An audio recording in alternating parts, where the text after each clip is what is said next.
हम लाते हैं top news, आपके फेवरेट टॉक शोज और अनलिमिटेड एंटरटेनमेंट सिर्फ यूट्यूब पर।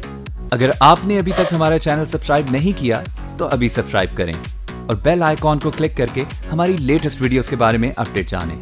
सब्सक्राइब कीजिए और हम आपको लिए चलेंगे आपकी फेवरेट वीडियो की तरफ। ताहिरुल कादरी की छतरी तले तमाम ओपोजिशन जमातें मुत्तहिद हो गईं। हुकूमत को शहबाज शरीफ और राना सनाउल्लाह के इस्तीफों के लिए 7 दिन की जनवरी तक इस्तीफा ना आया तो 8 जनवरी को एहतजाज की कॉल देने का फैसला। एहतजाज का तरीकाकार 8 जनवरी को एपीसी स्टीयरिंग कमेटी इजलास में तय होगा।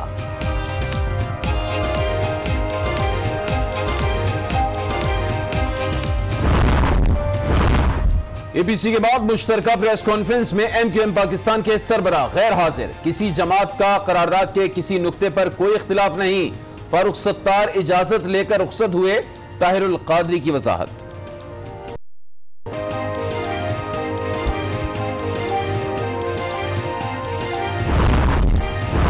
मुखालफिन को नून लीग का खौफ है। इमरान खान का नाम ना लें, वो रोते रहेंगे। मरियम नवाज बरस पड़ी, कहा अदालत में गवाहों की बातें सुनकर हंसी आती है। उन्हें यह तक मालूम नहीं होता कि वो किस चीज की गवाही देने आए हैं। मुखालफिन की हैसियत टिश्यू पेपर से ज्यादा नहीं। 4 साल से वो रो ही रहा है, रोता रहेगा इंशाअल्लाह। जब हम गवाहों की बात सुनते हैं तो ये किसी आती है। गवाहों को यही नहीं पता कि वो किस चीज की गवाही देने आए हैं। क्या एक और एनआरओ होने जा रहा है? नवाज शरीफ आज शाम सऊदी अरब जाएंगे। सऊदी हुक्काम से मुलाकातें होंगी। वजीर आला पंजाब मियां शहबाज शरीफ पहले ही सऊदी अरब में मौजूद हैं।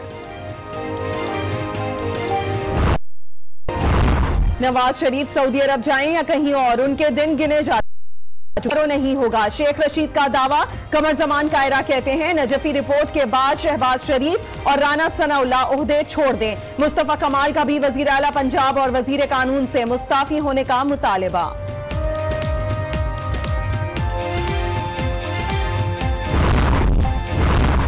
बलूचिस्तान के इलाके खारान में ऑयल टैंकर एफसी की गाड़ी पर चढ़ दौड़ा, जाम बहक हो गए। एहलकार ईरानी डीजल स्मगल करने वाले टैंकर का पीछा कर रहे थे। इस्लामाबाद के चाइना चौक में फाटा इंजमाम के खिलाफ जमीयत उलमा इस्लाम फे का धरना। एफसीआर का कानून भी खत्म करने का मुतालिबा।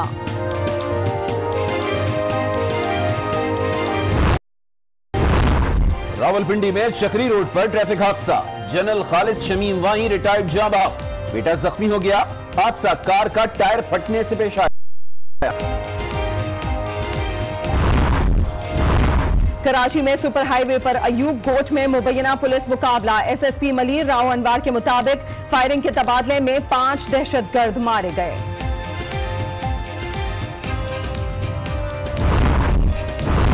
भारत का पाकिस्तानी जायरीन को ऐन वक्त पर वीजे देने से इनकार। 192 जायरीन ख्वाजा निजामुद्दीन औलिया के उर्स में शिरकत से महरूम। वीजा ना देना 1904 की खिलाफ वर्जी है। तर्जुमान दफ्तर खारजा।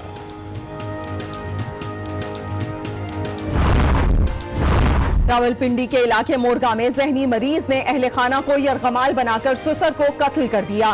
पुलिस की कार्रवाई। हालत में गिरफ्तार मुलजिम जिस महारत से फायरिंग कर रहा था उससे लगता है कि वो कोई आम शख्स नहीं। सीपीओ की मीडिया ब्रीफिंग।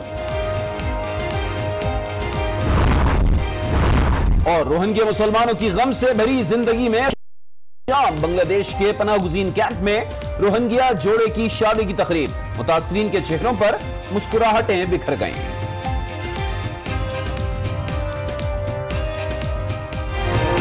कॉन्फ्रेंस में तमाम जमातों ने सान्हे मॉडल टाउन और खत्म नबूवत कानून में तब्दीली पर शहबाज शरीफ और राना सनाउल्लाह के इस्तीफे के लिए हुकूमत को मजीद 7 जनवरी तक की मोहलत दे दी है।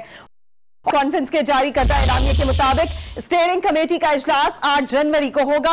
अगर 7 जनवरी तक दोनों रहनुमाओं का इस्तीफा नहीं आया तो स्टीयरिंग कमेटी के इजलास में आइंदा का लाया जाएगा। मजीद आपको यह बताएं कि तमाम जमातों ने इस नुक्ते पर इत्तेफाक कर लिया है। ताहम मुत्तहिदा कौमी मूवमेंट अचानक इजलास से चली गई। जबकि MQM स्टीयरिंग कमेटी का हिस्सा भी नहीं होगी। तो आपको अहम खबर दे रहे हैं, लाहौर में होने वाली ऑल पार्टीज कॉन्फ्रेंस जिसकी सदारत पैक्ट के सरबराह ताहिरुल कादरी कर रहे थे, तमाम जमातों ने सानह मॉडल टाउन और में तब्दीली पर शहबाज शरीफ और राना सनाउल्लाह के इस्तीफे के लिए हुकूमत को मजीद 7 जनवरी तक की मोहलत दे दी है। ऑल पार्टीज कॉन्फ्रेंस के जारी करदा एलामिया के मुताबिक स्टीयरिंग कमेटी का इजलास अब 8 जनवरी को होगा। अगर 7 जनवरी तक दोनों रहनुमाओं का इस्तीफा तो स्टीयरिंग कमेटी के इजलास में आइंदा का लाहे अमल तय किया जाएगा और तमाम जमातों ने इस नुक्ते पर इत्तेफाक कर लिया है। लेकिन मुत्तहिदा कौमी मूवमेंट की तो बात करें तो वो अचानक इजलास से चली गई और MQM स्टीयरिंग कमेटी का भी हिस्सा पाकिस्तान अवामी तहरीक की कुल जमाती कॉन्फ्रेंस का मुश्तरका एलामिया जारी कर दिया गया है। वजीर आला पंजाब शहबाज शरीफ और वजीर कानून पंजाब राना सनाउल्लाह को इस्तीफों के लिए 7 जनवरी तक की मोहलत दे दी गई है। इस्तीफे न देने की सूरत में 8 जनवरी के बाद लाएअमल का ऐलान किया जाएगा। सुप्रीम कोर्ट से गैर जानिबदार JIT बनाने का मुतालबा भी कर दिया गया है। इस एलामिया में मजीद कहा गया है कि सूबाई असेंबलियां शहबाज शरीफ और राना सनाउल्लाह के इस्तीफों के लिए करारदाद मंजूर कराएं। एलामिया के मुताबिक सियासी मकासद के हुसूल के लिए मॉडल टाउन में 100 से ज्यादा अफराद को गोलियां मारी गई। नवाज शरीफ और नूर नदी में बराह रास्त मुलव्वस थे, जबकि हमले के मास्टरमाइंड ताहाल कानून के कटहरे में नहीं लाए गए हैं। पाकिस्तान तहरीक इंसाफ के रहनुमा शाह महमूद कुरैशी और पीपल्स पार्टी के रहनुमा कमर जमान कायरा ने यह एलामिया पढ़कर सुनाया। ताहिरुल कादरी की कुल जमाती कॉन्फ्रेंस का मुश्तरका एलामिया जारी कर दिया गया है। देर पहले प्रेस कॉन्फ्रेंस की सूरत में जारी किया गया है। इस वक्त एंकर पर्सन गरीदा फारूकी ने हमें ज्वाइन किया है, उनसे बात करते हैं। गरीदा, आपने ये मुश्तरका एलामिया सुना होगा, वजीर आला पंजाब मियां शहबाज शरीफ और वजीर कानून पंजाब सनाउल्लाह को इस्तीफों के लिए अब 7 जनवरी तक की मोहलत दे दी गई है, क्या कहेंगे आप? जी बिल्कुल, और ये उन चंद ऐलानात में से एक है जो ऑल पार्टीज कॉन्फ्रेंस रेजोल्यूशन सामने आई है।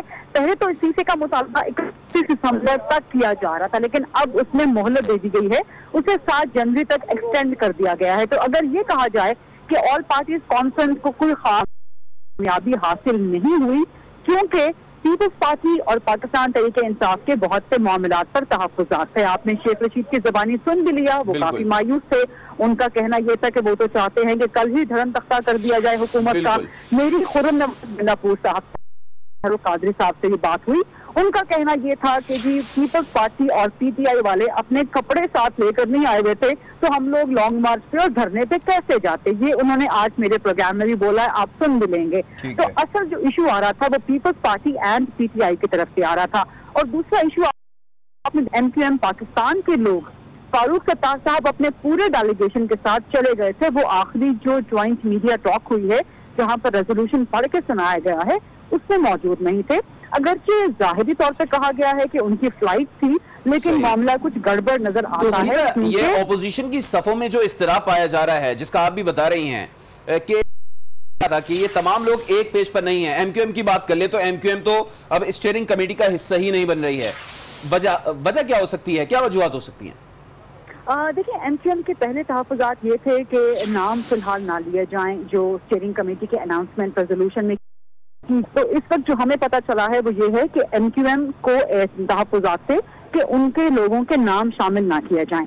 दूसरा, MQM का कंसर्न ये है कि वो इस पे मजीद गौर खोज चाहते हैं और मोहलत देने के हवाले से भी MQM पाकिस्तान को तहफ़्फ़ुज़ात थे। ये 3 बड़े तहफ़्फ़ुज़ात में आपको उनके बता रहे थे कि इससे ज्यादा मोहलत दे दी जाए, शायद तारीख से उनका इख्तलाफ था। तो ये इस वक्त एक सिचुएशन तो क्लियर है कि अपोजिशन की तमाम बड़ी जमातें कोई बड़ी तैयारी के साथ यहाँ पर नहीं आई थी, बावजूद इसके कि इमरान खान की मुलाकातें, इमरान खान की टेलीफोन गुफ्तगू से जारी थी, जरदारी साहब ने खुद मुलाकातें की। इतने बड़े लेवल पे आप जब मुलाकातें कर रहे होते हैं तो उसका मकसद ये होता है, उसका मतलब ये होता है कि आपकी तैयारी मुकम्मल है। लेकिन आज जब नुमाइंदे यहाँ पर शरीक हुए तो साफ लग रहा था कि किसी की कोई तैयारी नहीं है और सब एक दूसरे की तरफ बॉल फेंक रहे हैं, एक दूसरे के कोर्ट में बॉल फेंक रहे हैं, और नतीजा ये निकला कि तक मोहलत दे दी गई। दूसरा, इसका मतलब ये भी हो सकता है कि चूंकि नवाज शरीफ साहब सऊदीया चले गए हैं, शहबाज शरीफ साहब वहां पर मौजूद हैं, और हमने कल अपने प्रोग्राम के जरिए की थी कि सऊदीया की तरफ से आला सऊदी शख्सियत की तरफ से यकीन दहानी मिल चुकी है और हतमी मामलात नवाज शरीफ साहब तय करने जा रहे हैं। तो तो डेफिनेटली अपोजिशन नवाज शरीफ की वापसी का भी इंतजार करना चाह रही होगी, देखना चाह रही होगी कि सऊदीया इसमें क्या किरदार अदा कर रहा है, क्योंकि नवाज शरीफ का मुकाबला तो कर सकती है अपोजिशन, लेकिन शायद सऊदी अरब का मुकाबला ना कर सके। तो उनके लिए इस वक्त बेहतरीन लाया अमल यही था कि वो मजीद मोहलत देते कि शायद मामला खुल के सामने आ जाएंगे कि सऊदी अरब कितना साथ खड़ा है शरीफ फैमिली के, और नवाज शरीफ और शहबाज शरीफ क्या एश्योरेंसेस लेके वापस आते हैं। और फिर अपोजिशन की अपनी जमातों की आज तैयारी भी कोई खास नहीं थी। सही, तैयारी कुछ खास नहीं थी। गरीदा फारूकी, ये हमने 3 ऑप्शन का आपने हमें जिक्र किया, बताया था कि 3 ऑप्शंस हैं जिन पर गौर किया जा रहा है, लेकिन अब फाइनल ऑप्शन सामने आ चुका है। क्या लगता है अगर इस्तीफा नहीं आता डेडलाइन तक तो एपीसी का आइंदा का लाएमल क्या हो सकता है? जो बाकी 2 ऑप्शन थे जिसमें यह भी शामिल था कि दिए जाएंगे, क्या उस पर भी गौर किया जा सकता है, और क्या लाएमल नेक्स्ट हो सकता है इसके बाद?